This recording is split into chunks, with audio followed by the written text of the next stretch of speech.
Bom, senhores, dando continuidade, então, nós falávamos no bloco passado sobre motivo, motivação, teoria dos motivos determinantes e móvel. Vamos começar a examinar agora os planos de análise do ato administrativo. Segundo o professor Celso Antônio Bandeira de Mello, o ato administrativo poderia ser analisado em 3 planos: plano da perfeição, plano da validade e plano da eficácia. Então, joga na tela, por favor. Ora, o primeiro plano de análise do ato administrativo seria o plano da perfeição. No plano da perfeição, nós teríamos o ato administrativo perfeito e o ato administrativo imperfeito. 2. Plano da validade. Plano da validade. No plano da validade, o ato administrativo poderia ser válido e inválido. E terceiro plano, plano da eficácia do ato administrativo. O ato administrativo poderia ser um ato administrativo pendente e o ato administrativo consumado. Diante disso, senhores, a gente vai examinar cada um desses planos. Começando pelo plano da perfeição. O que seria um ato administrativo perfeito? Ato administrativo perfeito é aquele que já cumpriu todas as etapas, ele já venceu todas as etapas do seu ciclo de formação. Então, um ato que já ultrapassou todas as etapas do ciclo de formação seria um ato administrativo perfeito. E quais são as etapas do ciclo de formação? Competência, finalidade, forma, motivo e objeto. Então, volta aí, por favor. Um ato administrativo perfeito é aquele ato que já ultrapassou, já venceu todas as etapas do seu ciclo de formação. Havia um agente público, havia uma forma, havia uma finalidade, um motivo e um objeto.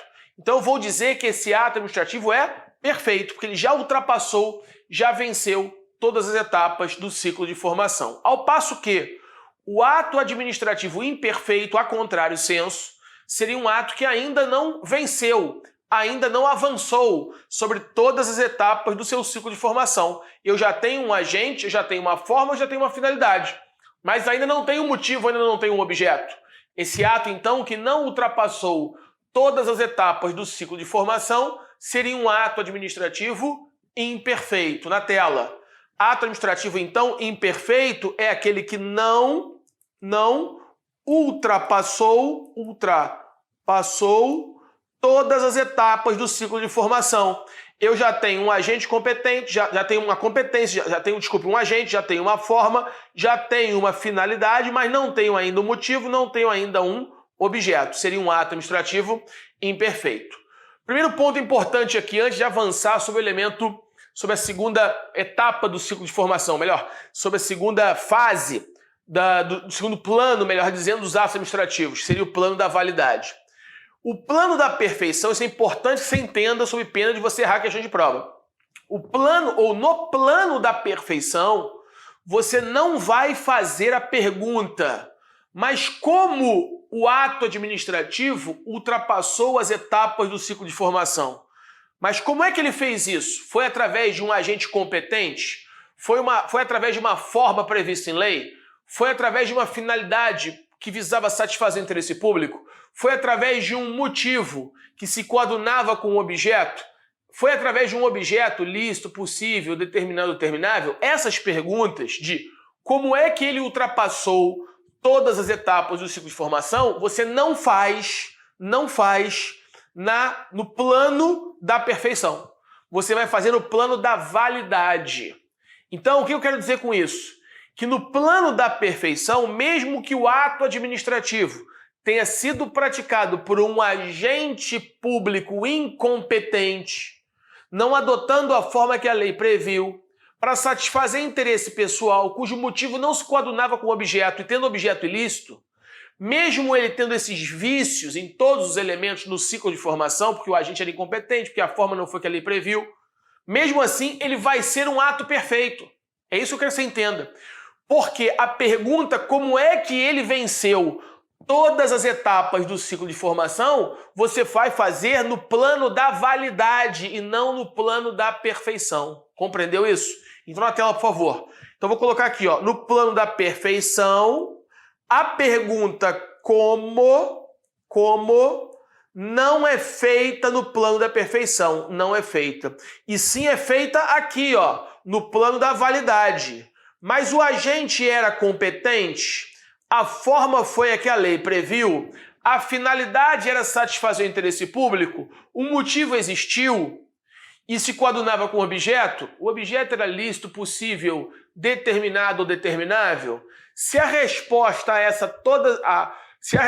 a todas essas perguntas for sim, o agente era competente, a forma foi a que a lei previu, a finalidade era satisfazer o interesse público, o motivo existia e se coadunava com o objeto era lícito, possível, determinado ou determinável? Sim para todas. Aí você vai dizer que, além de perfeito, ele também é válido. Então, o que seria um ato válido? Um ato válido é aquele ato que cumpriu todas as etapas do ciclo de formação de acordo com a lei. Vê se percebe isso. Porque dizer que ele cumpriu todas as etapas do ciclo de formação, você está dizendo que ele é perfeito. Só que quando eu faço a pergunta, como é que ele cumpriu de acordo com a lei? Sim, em todos os elementos? Sim, em todas as etapas? Sim, então ele é perfeito e válido. Não, André, tem um vício no elemento objeto. Porque o agente era competente, a finalidade era satisfazer o interesse público, o motivo existiu, o objeto, só que o objeto era ilícito. Se o objeto era ilícito, ele é perfeito, contudo inválido. Então, no plano da perfeição na tela, da validade, o que seria então o ato válido? O ato válido é aquele que preencheu os requisitos de formação de acordo com a lei, E o que significa preencher de acordo com a lei? Ou seja, o agente é competente, a forma foi a que a lei previu, a finalidade satisfaz o interesse público, o motivo existiu, o objeto lícito, possível, determinado ou determinável. E o ato inválido é aquele que ultrapassou as etapas violando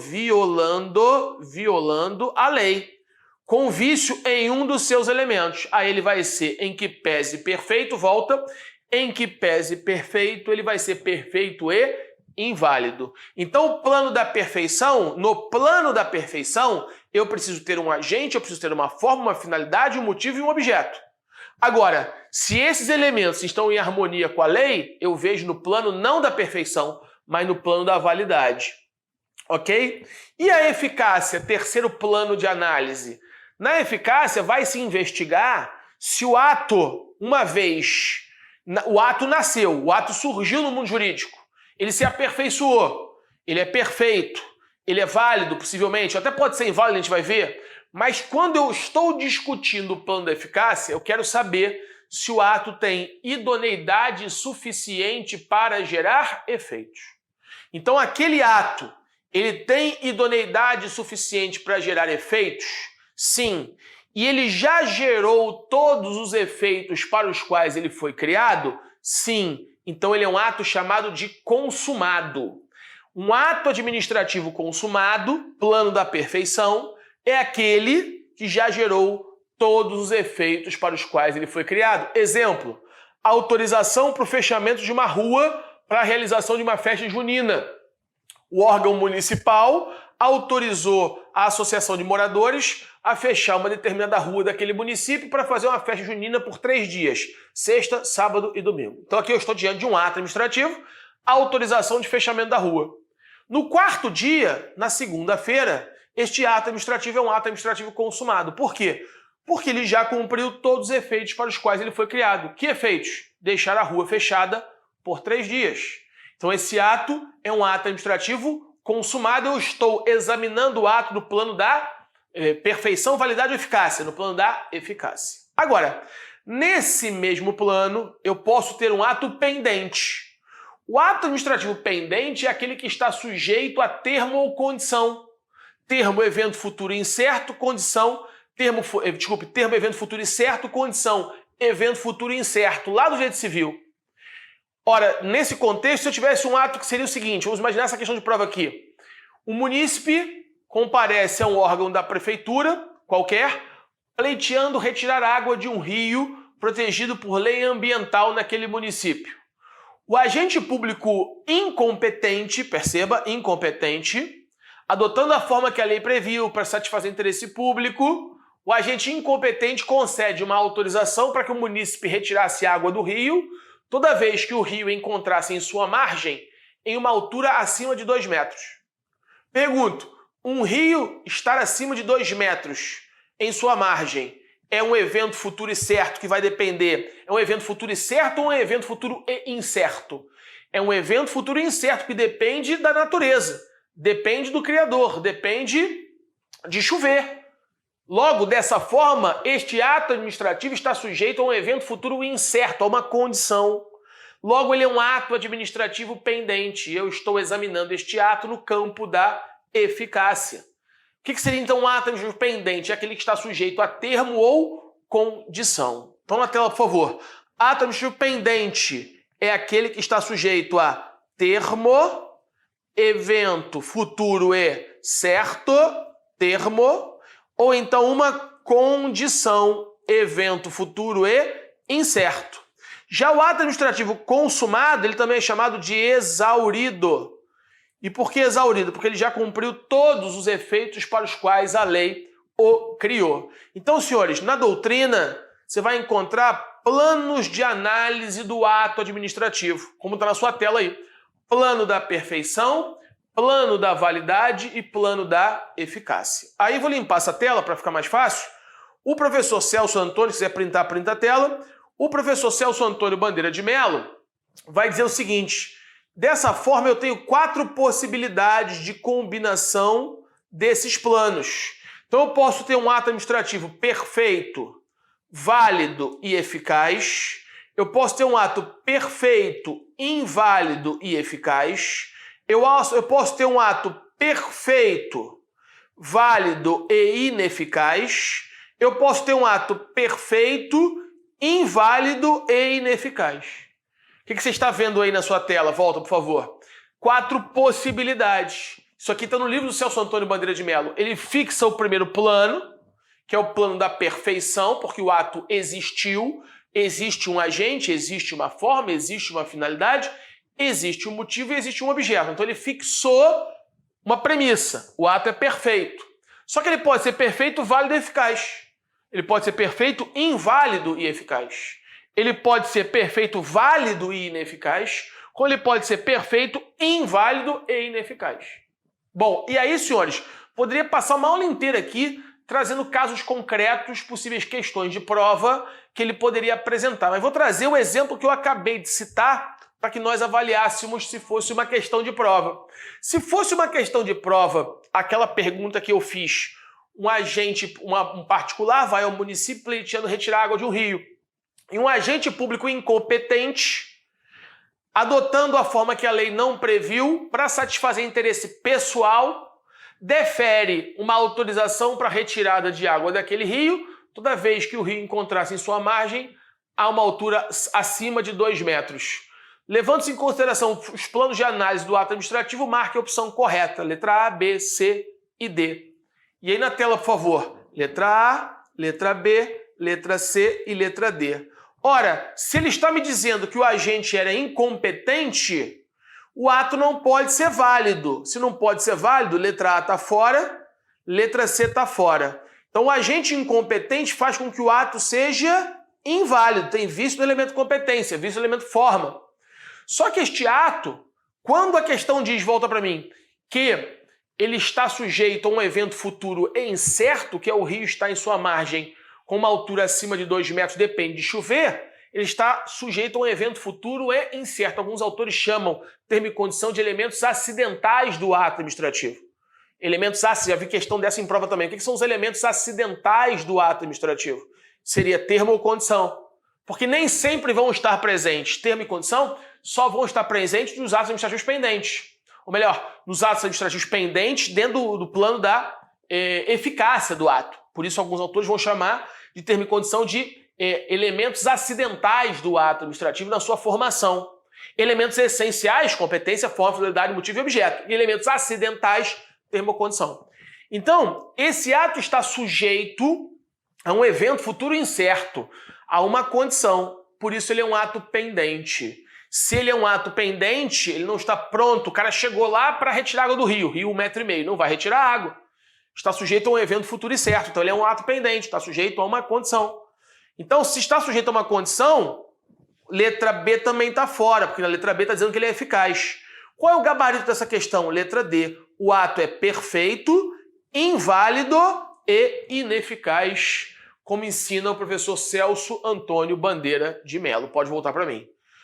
De modo que, senhores, aqui nós temos a análise dos planos do ato administrativo. E aí eu coloquei tudo isso no final do bloco passado para enfrentar a seguinte pergunta. Um ato administrativo, no que diz respeito aos seus elementos de formação, eu posso ter um ato administrativo sem motivo, por exemplo? Sem objeto? Posso, desde que ele seja um ato imperfeito. Lembre, há pouco eu disse que o plano da perfeição analisa se o ato já venceu, já ultrapassou todas as etapas do seu ciclo. E se ele não tem motivo ou não tem objeto, ele é imperfeito ainda. Lembrando que a pergunta como eu só faço do plano da validade. Tudo bem? Avançando. Aqui ainda, outra pergunta que pode aparecer, agora eu vou me ater a analisar o terceiro plano, que é o plano da eficácia, porque daqui vão sair algumas questões de prova. Eficácia. Então, o plano da eficácia lá no mundo jurídico, né, quando você estuda TGE, no início da graduação, eficácia é a capacidade de um ato, é a capacidade que possui um ato de gerar efeitos no mundo jurídico. Ele pode ser eficaz ou não eficaz. E no que tange a eficácia, o ato administrativo, ele pode então gerar efeitos. Eficácia é a capacidade de gerar efeitos. E alguns autores, como Celso Antônio Bandeira de Mello, vai dizer que esses efeitos do ato administrativo podem ser efeitos típicos ou efeitos atípicos. Então vou colocar aqui na tela, por favor. Vamos lá. Eficácia, capacidade de o ato gerar efeitos. E desses efeitos, os efeitos do ato administrativo podem ser efeitos típicos e podem ser também efeitos atípicos. Efeitos típicos e efeitos atípicos. E os efeitos atípicos se subdividem em efeitos atípicos reflexos, efeitos atípicos reflexos e efeitos atípicos prodrômicos do ato administrativo. Efeitos atípicos reflexos e efeitos atípicos prodrômicos. Certa feita, numa prova para delegados de polícia do Rio Grande do Norte, ele perguntou o que são os efeitos atípicos reflexos e o que são os efeitos atípicos prodrômicos do ato administrativo. É o tipo de questão que você ou conhece a teoria e responde, ou você nunca ouviu falar nisso e você não começa a escrever 2 linhas sobre o tema. Você vai ver que quando eu explicar daqui a pouco não é difícil, mas é um nome inusitado que está citado no livro do professor Celso Antônio Bandeira de Mello. E eu vou trazer, inclusive, a questão, ela está aqui em slides para frente. Mas antes disso, vamos entender o conteúdo dessa matéria. Senhores, quando o Celso Antônio, no livro dele, diz que um ato administrativo vai gerar efeitos típicos para facilitar o seu entendimento, sua compreensão, você vai usar a palavra efeitos típicos como sinônimo ou sinônima de efeitos esperados. Efeito típico quer dizer um efeito esperado e um efeito atípico quer dizer um efeito inesperado, por óbvio. Para te dar um exemplo para você entender melhor. Se eu pensasse num ato administrativo, nomeação. Nomeação é um ato administrativo, uma forma de provimento originário do cargo público. Então, nomeação, se é a forma de provimento do cargo, na tela, por favor. Imaginemos, então, que cargo seja uma cadeira. Óbvio que na prova oral você não vai dizer que cargo é uma cadeira, você vai ganhar 0, né? Cargo é um lugar na administração pública com nome próprio, remuneração própria e funções definidas em lei. E esse cargo vai ser ocupado, preenchido, provido por uma pessoa física, agente público, está aqui na tela. Este agente público aqui vai ocupar este lugar. Este lugar chama-se cargo e este aqui é o agente público. O artigo 8º, por exemplo, da Lei 8.112/90, Estatuto do Servidor Público Civil da União, vai dizer que existem 7 formas de provimento de cargo. O que significa existirem 7 formas de provimento de um cargo público? Existem 7 maneiras, juridicamente falando, de você ocupar um lugar, preencher um lugar. Que formas são essas? Nomeação, aproveitamento, promoção, readaptação, recondução, reversão, reintegração. Essas 7 formas que estão no artigo 8º da Lei 8.112 são formas de provimento, significa dizer que prover um cargo significa ocupar um cargo público. Então, quando alguém é nomeado, amanhã você passou no concurso para delegado, você vai ser nomeado delegado de polícia. Depois você vai tomar posse, a nomeação mais posse, vão formar um único ato chamado de investidura. Como dizia o professor Eli Lopes Meirelles, a investidura seria um ato administrativo complexo numa esteira de conjugação de duas vontades, de dois órgãos, um órgão que nomeia, outro órgão que dá posse. Esses dois atos, nomeação e posse, somam para formar um único ato chamado de investidura. Mas eu vou falar depois, vou voltar aqui porque o que me interessa agora é que você entenda o efeito típico de uma nomeação. O efeito típico de uma nomeação é o efeito esperado. Quando alguém é nomeado, eu espero que ele vá gerar um determinado efeito, o provimento do cargo. Porque ele é forma, a nomeação, é forma de provimento originário. Provimento é preenchimento do cargo. Então a nomeação vai gerar um efeito típico, um efeito esperado, que é o provimento do cargo. Até aí tudo bem? Beleza. Se você entendeu isso, você entende também, então, que efeitos atípicos, vê se concorda, se os efeitos típicos são os efeitos esperados, os efeitos atípicos são os efeitos inesperados. Eu saquei da minha arma, quero matar a vítima, Paulo. Fiz disparos de projéteis de arma de fogo para atingir Paulo. Eu estou visando matar Paulo. Só que alguém bate na minha mão e eu acerto Pedro. Acertar Pedro foi um efeito inesperado. Foi uma aberratio ictus. Foi um erro no golpe. Ou seja, eu queria matar um, mas acabei matando o outro. Matar o outro, para mim, foi algo inesperado. Estou fazendo uma alusão aqui com a parte criminal, porque com certeza você, para delegado, você deve gostar desse tipo de matéria. Não que eu não gosto, também gosto bastante. E aí, senhores, voltando aqui para o ato administrativo. O ato administrativo, o efeito atípico, é o efeito inesperado. Em alguns casos, vê se percebe isso. A nomeação, porque a Constituição determina, a nomeação, o efeito esperado da nomeação, qual é? O provimento do cargo. Mas em algumas situações, o presidente da República vai nomear o Procurador-Geral da República. Ou o presidente da República vai nomear um ministro do STF. E isso vai gerar um efeito. Que efeito é esse? Fazer com que o Senado Federal tenha que aprovar aquela nomeação.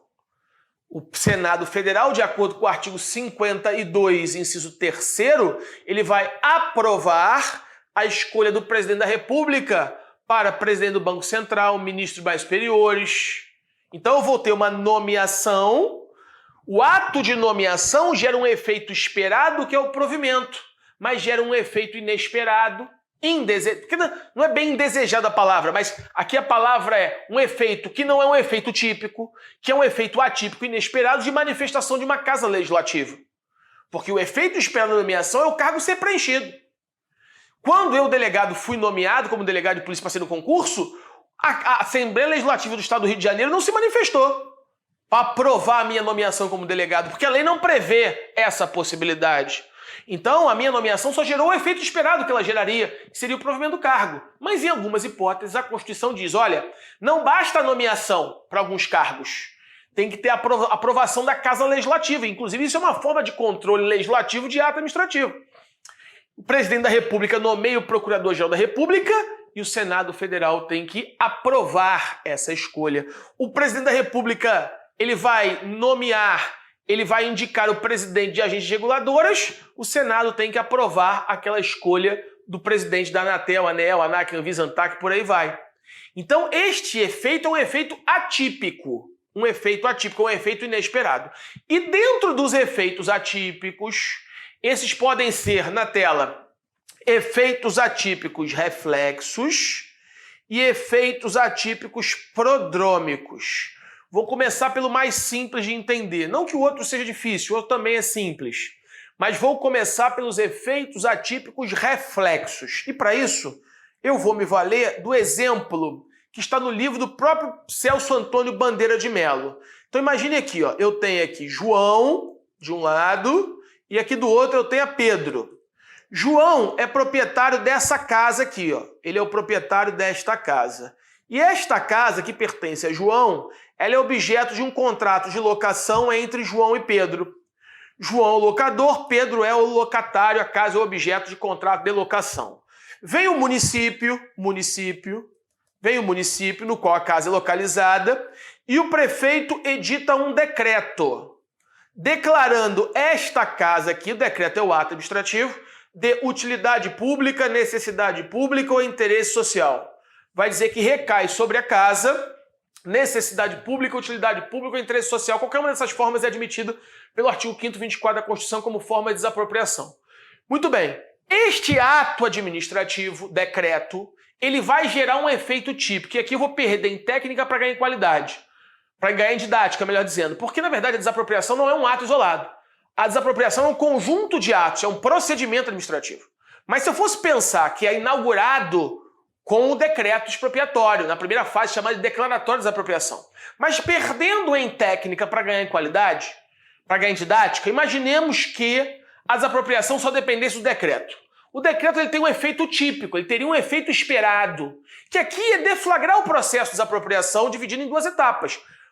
E a propriedade ela só é transferida do desapropriado para o município, no meu exemplo, com o pagamento da justa prévia indenização em dinheiro. Enquanto isso não ocorrer, no final do procedimento, no final das fases, a propriedade ainda não é transferida. Mas imaginemos que fosse.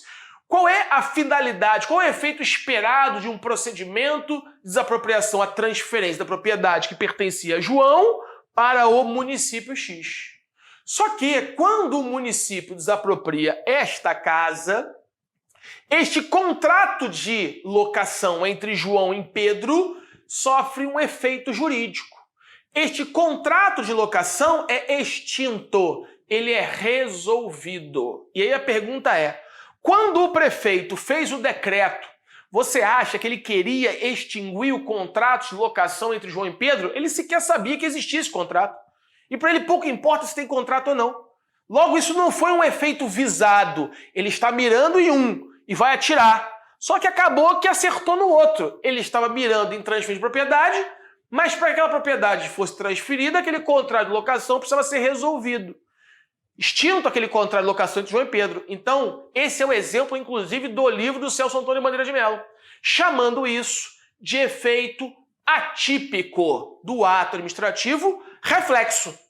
Atípico por quê? Porque não era um efeito esperado. O ato ele tinha a intenção de inaugurar o procedimento de desapropriação e, ao final, transferir a propriedade de João para o município com o pagamento da justa prévia indenização em dinheiro, como diz a Constituição. Mas acabou gerando um efeito reflexo. Atingiu um contrato de locação que não estava sendo objetivo daquele ato, decreto de desapropriação. E esse é o exemplo, então, do livro do Celso Antônio Bandeira de Mello, de efeito atípico reflexo do ato administrativo. Tudo bem até aí? Tranquilo? Ok. Então eu estou chegando ao finalzinho já desse bloco. Como o outro é um pouco mais complexo, eu vou iniciar nossa próxima aula falando do efeito atípico prodrômico do ato administrativo. E vou demonstrar que isso foi uma questão de prova para delegado do Rio Grande do Norte. Olha como é que está a questão aí na sua tela. A respeito dos atos administrativos, olha a letra E na sua tela. Joga na tela, por favor. Olha a letra E. Os efeitos atípicos dos atos administrativos subdividem-se em prodrômicos e reflexos. Os primeiros, quando perdura a situação de pendência do ato. E o segundo, que é o que me interessa, que eu já vi, né? Primeiro, o outro eu vou ver na próxima aula. E os segundos atingem terceiros não objetivados pelo ato. Essa última parte está certa. Quem é o terceiro não objetivado pelo ato, senhores? É o contrato de locação entre João e Pedro, chamado por Celso Antônio Bandeira de Mello, de efeito reflexo do ato administrativo.